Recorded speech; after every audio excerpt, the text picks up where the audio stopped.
Welcome back, ladies and gentlemen, to the city of Rome and the river Tiber, where at the end of the last episode we discussed how in 312 AD Constantine the Great had a decisive victory over Maxentius, then ruler of Italy, and he took over the entire Western Roman Empire for himself.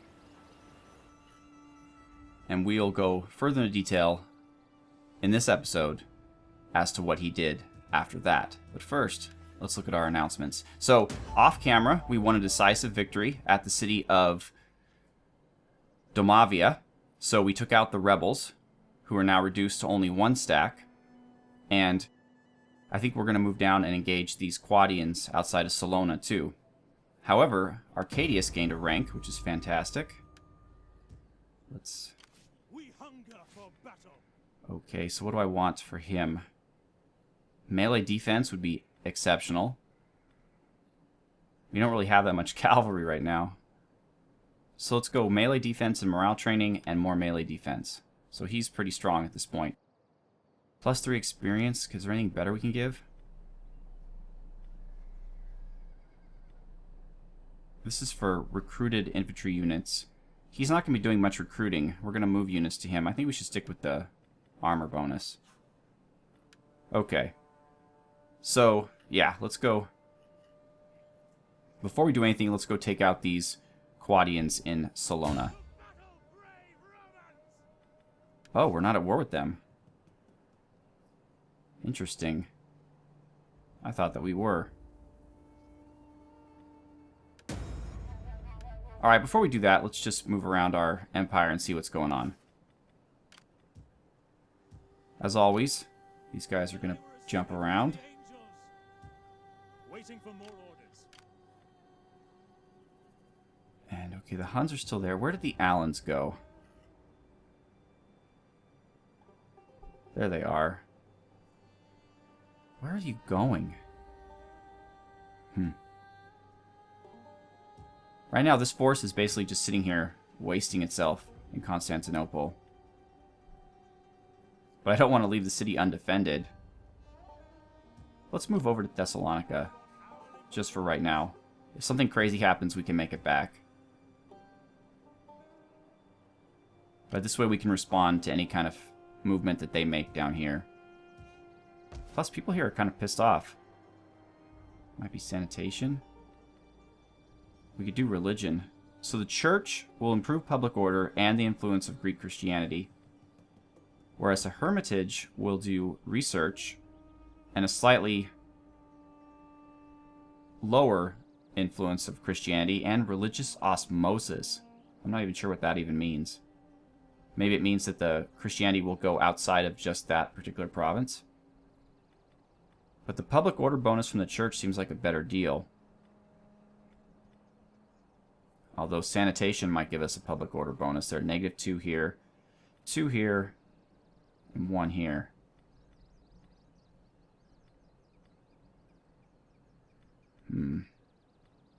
Statue carver will give us religious influence and construction. There's a lot of good stuff going on here. But I'm not sure yet. Alright, our Parthian Legion is still consumpted, or no? Yeah, they are. Ready for orders. I would journey to the ends of the world for Rome. Is this place... Oh, the sanitation here is terrible. Good call. What is it at? -3. Alright, we're going to have to build. There it is, waterworks. We need to do that. Didn't cost us very much, though.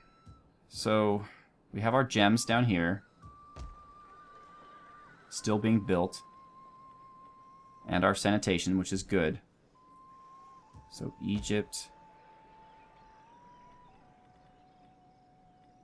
Still can't build any gold. Our growth is up. Let's improve the church to a Greek patriarchal church, which will improve pretty much everything. Those are pretty expensive. And let's go back over here to Greece. And you know what? We're going to do the same thing for Thessalonica. We'll go with the Well, public order is mostly negative due to taxes, religious differences, and immigrants. So it's not really sanitation. Not much I can do about taxes. But, oh, the military presence here is helping a lot. You know what? Let's go with the Hermitage. Can we improve that even more? We can. Okay, we can put it into a monastery and a monastical school.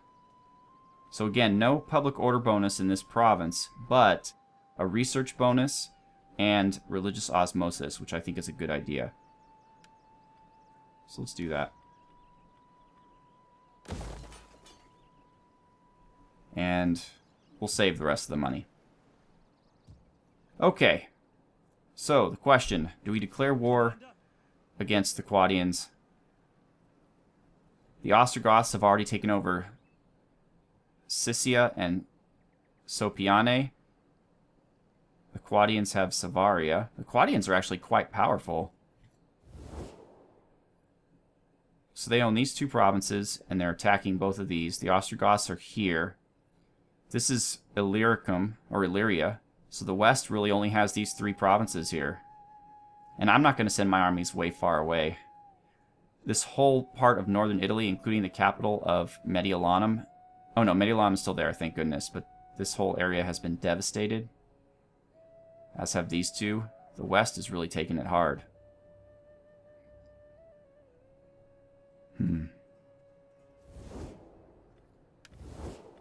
Diplomatically, the Alans are hostile to us, but improving.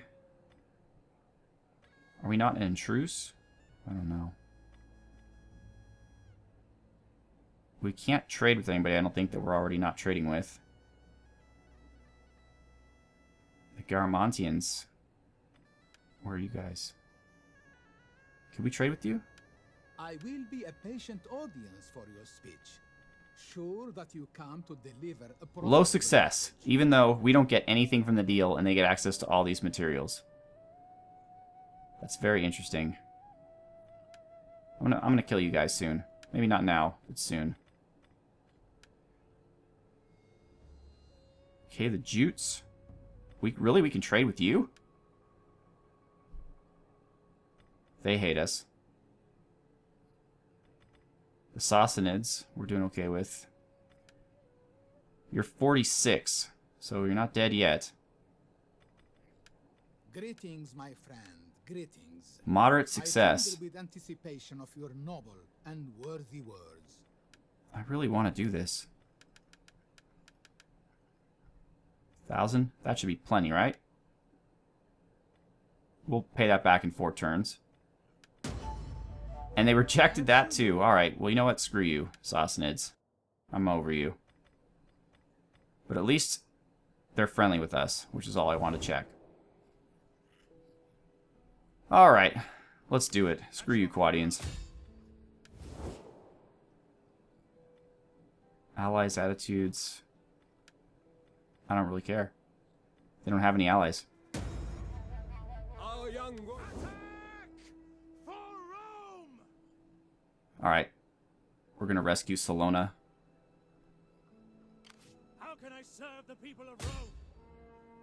We backed him into a corner. Alright.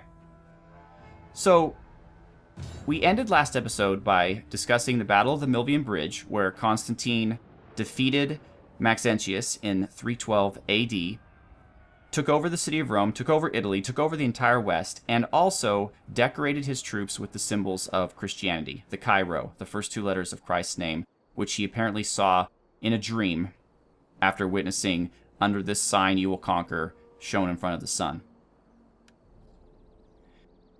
Now remember now, at this time, Constantine himself was not a Christian. He was a pagan. He still had the Sol Invictus. He still followed a lot of the old pagan ways, but he utilized Christianity as a rallying force of his troops.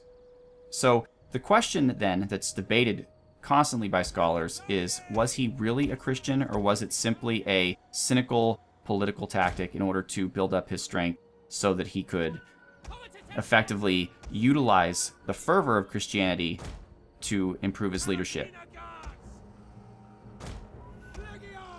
he benefited greatly from Christianity, but the truth remains he was very tolerant of it. He gave special treatment to Christians, and so he did walk the walk to a limited degree.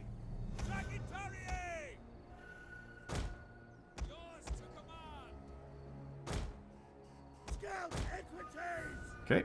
General, groups and awaiting orders. But what Constantine wasn't was a nice man. During the Civil Wars, the 6 years or whatever of Civil Wars that we glossed over in the last episode, and I didn't really go into too much detail about, he routinely betrayed people. He basically was just politically shrewd, did what he needed to win. And, I mean, everybody was like that at this time, so you can't necessarily completely blame Constantine. But he definitely knew how to take power and capitalize on it. He was also a master of propaganda. When he defeated somebody, sometimes it wasn't enough just to defeat them. He removed them from history. Like, for example, when the Emperor Maximian came back out of retirement and tried to usurp Constantine, Constantine not only forced him to commit suicide, but also did what was called a damnatio memoriae, where he removed his name from all the official records, removed him from the histories. As far as Constantine was considered, that guy never existed. And then when he took over Rome, after he killed Maxentius, he knocked down the statues of Maxentius and replaced them with statues of himself. Buildings that Maxentius had built, he rededicated to himself.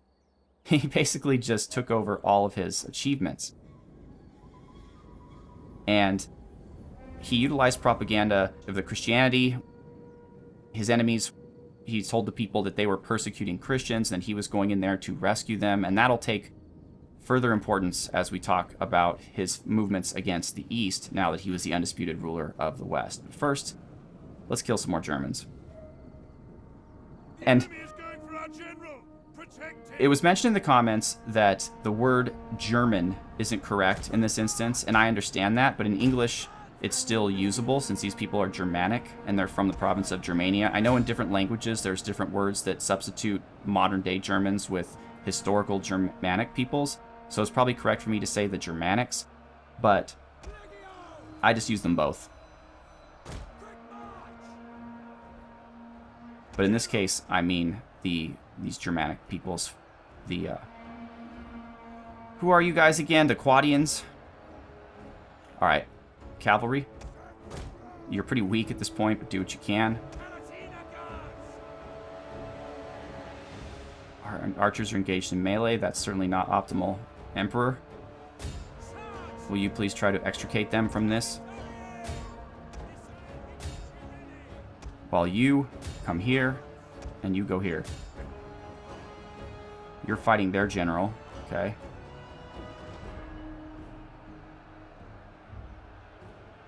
The enemy have rallied their units. This is not ideal, but we're doing what we can.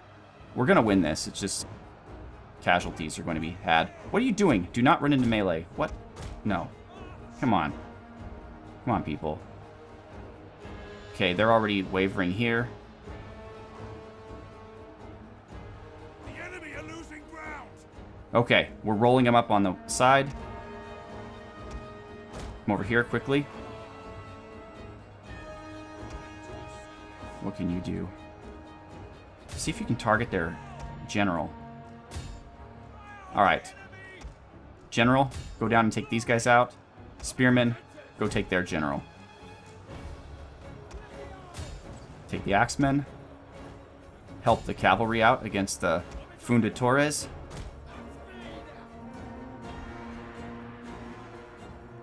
Okay. Get their general from behind. Love the eagle.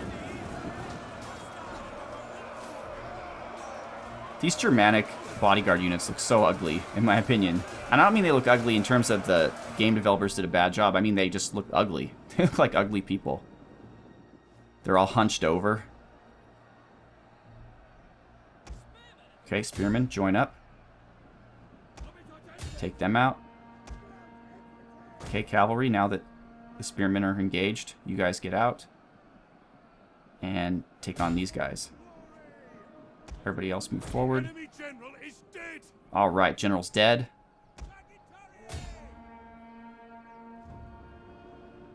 Warriors of Christ. All right, and unfortunately we are going to have to run down each and every one of these guys because otherwise they will respawn. Although where they would go, I don't know, since I have them cornered up against the ocean.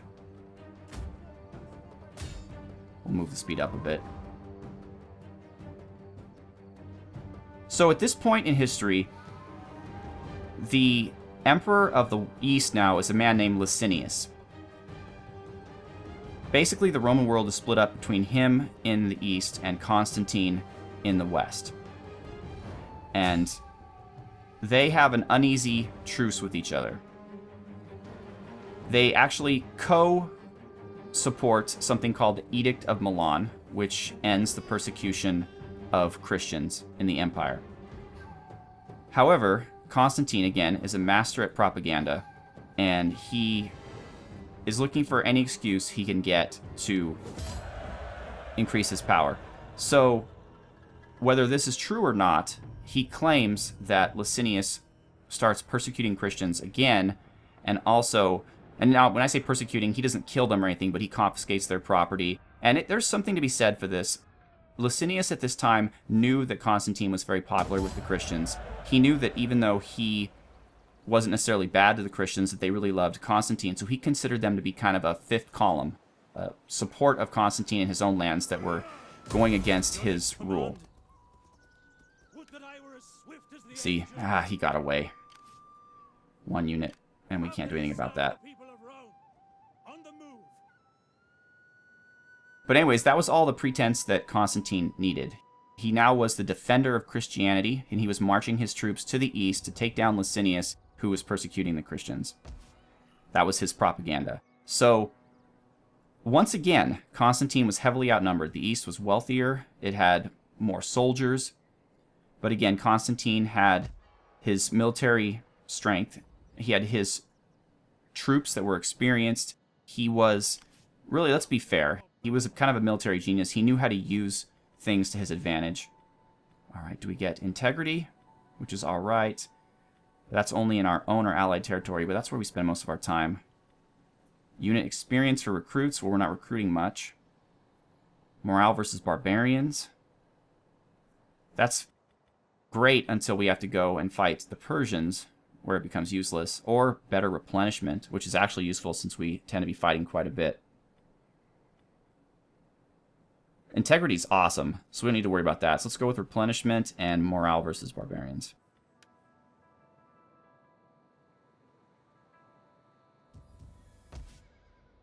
And bear in mind the time scale of all this too. The Milvian Bridge took place in 312 AD, and Constantine marched off against Licinius in like 320. So they were at peace roughly with each other for about 8 years. And they fought over a period of 4 years from 320 to 324. One's moved. We've built buildings. Okay. Eventually, Constantine won. I won't go into the details, but he fought Licinius a number of times and eventually defeated him. And so Licinius surrendered on the promise of Constantine's that he would be spared. And Constantine agreed to this. But then, a few months later, Constantine had him executed. He said he was plotting against him. You want me to join a war against the Ostrogoths, but you are not going to give me anything for it? No. I love how he says the emperor, as if he's not talking to me, who also is an emperor. But anyways. So yeah, he had Licinius executed. So this is kind of a theme about Constantine. He was really duplicitous. He did whatever it took. He was ruthless. He did whatever it took to maintain power. To give you another example, his eldest son Crispus was wildly popular with the people, and Constantine had him executed. Now why? We don't really know. The propaganda was that he was having an affair with Constantine's wife, who was not his mother, but the mother of Constantine's younger children. So Constantine executed both of them. Did this actually happen, or was Constantine just trying to basically say, hey, I'm in charge here, and nobody is going to get more glory and attention than me. We don't know. But it definitely seems like something Constantine would do with this personality the way it is. Oh, good! An army of the West came and took out... Or somebody did something, but the barbarians are gone. Alright, Arcadius. Let's get up to Sirmium. Help those guys. No, I'm not declaring war on my friends. Sirmium has fallen to the rebels, so we can perhaps conquer it for our empire, which would be very nice. Although, that full stack of Quadians doesn't seem very good. And we can research some more. So our options are wealth from cultural buildings and governor's estate, which is worthless to us because we're not even upgrading our cities as they are. Better stables and cattle pens. When do we get better farming? Not for a while. Did we already get that? Oh, we did. Okay. Alright, so really, honestly, while these would be easy to get and will improve our growth, they're not necessary right now for our empire. I'd like to improve our troops. This would improve recruitment cost at the cost of 5 turns. This would improve battle movement, which is completely worthless, but you do need it to get this, which is also kind of worthless, but does allow you to build the next level of cavalry buildings. So that's, I guess, good. Siege holdout time. What I really want is this. So in order to get this, I need this, and then I can move to here. And then at that point I need this so that I can get this. So that's where we're eventually going. So I guess, even though battle movement speed of 5% is not very valuable to me, I am going to go with that so that next turn I can, or the next time I get to choose technology, I can go with that. So was Constantine a good man? I don't think that he was. I think it's hilarious that he is called a saint. You have further orders? When he died, he was baptized by an Arian bishop, first of all. And that's another thing. In the argument between Arianism and Orthodoxy, he was hilarious. He would, one minute he'd support the Arians, the next minute he would support the Orthodox. He really probably made that crisis worse than it had to be. Do we want more cavalry? Or should we spend our money on buildings? Let's just wait on that. You know what? Let's move you up to give some troops to Arcadius. That would be very useful. He did some great things, of course. He united the empire under one man. He founded the city of Constantinople, which was meant to be a Christian capital of the empire, because the city of Rome, unfortunately, had too much of a history with paganism. He created the gold solidus coin, which is probably still in use in this period. In fact, it was in use for many hundreds of years. And he did that to combat inflation of the empire's silver and Billion currency. Alright, so it looks like the Alans... Yeah, they're leaving us alone. They want to deal with the West and not us. So we'll just... Let's actually meet up with Arcadius and give him some troops from here. That'll be faster for us. Waiting for more orders. Oh wow, we can get practically all the way up there. Actually, the two of them working in concert should be able to take these out pretty easily. So that might be something worth pursuing. And you are still sick. What does Rome require of me? So you're just going to hang out in Amida. Your next command? How can I serve? So the question now is, where do I spend my money? This place is in good spirits, but actually, no, it's not. It's still trending negative. Why? Disease, that'll go away, hopefully. Religious differences, that'll go away, hopefully. Greek Christianity is once again on the rise. Still, though, we can improve this to a Greek shrine, which we will do. We can also, let's look at the islands. We haven't been there in a while. Oh, we can improve our sheep pens. Let's certainly do that. And for 2,000, is there anything we can do anywhere else? Wheat fields, but Cilicia isn't very fertile. I want wheat someplace fertile like here. We already have that, though. You know what? We can build some sanitation in Bithynia since it has terrible sanitation. Okay, lovely.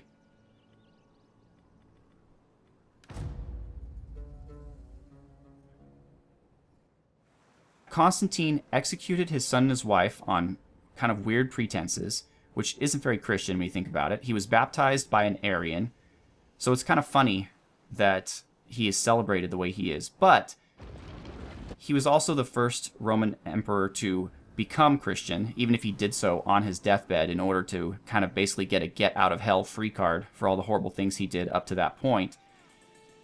And he ended, well, for the most part, he ended the persecution of Christians. There were some emperors later on who tried to reverse the trend, but they were largely unsuccessful. So in that sense, he was a great benefit to Christians. But in reality, I think that he just took a trend that was already happening, and he just made it his own and made the best out of it. So that's really Constantine. He died in the western coast area of Asia Minor in 337 at the age of 65. Oh, one thing that he definitely did that changed the way the Roman Empire worked moving forward is he was completely dynastic. His sons were all made Caesars, and so when he died, his sons fought against each other for primacy. So it was no longer Diocletian's tetrarchy appointing people who were qualified. He took it and made it a dynastic empire, which is something that continued on for the rest of the history of the Byzantine Empire. Never once again did it go back to the idea of appointing somebody who was qualified for the job. So, once again, ladies and gentlemen, I'm Marcus Aurelius. And just so you know, there's a lot about Constantine that I did not mention in these 2 episodes. There's so much that it'd be impossible for me to go through it all. So I highly recommend you check out the sources. If you don't have time to look at the sources, at least check out his Wikipedia page, which goes into detail about everything, and draw your own conclusions.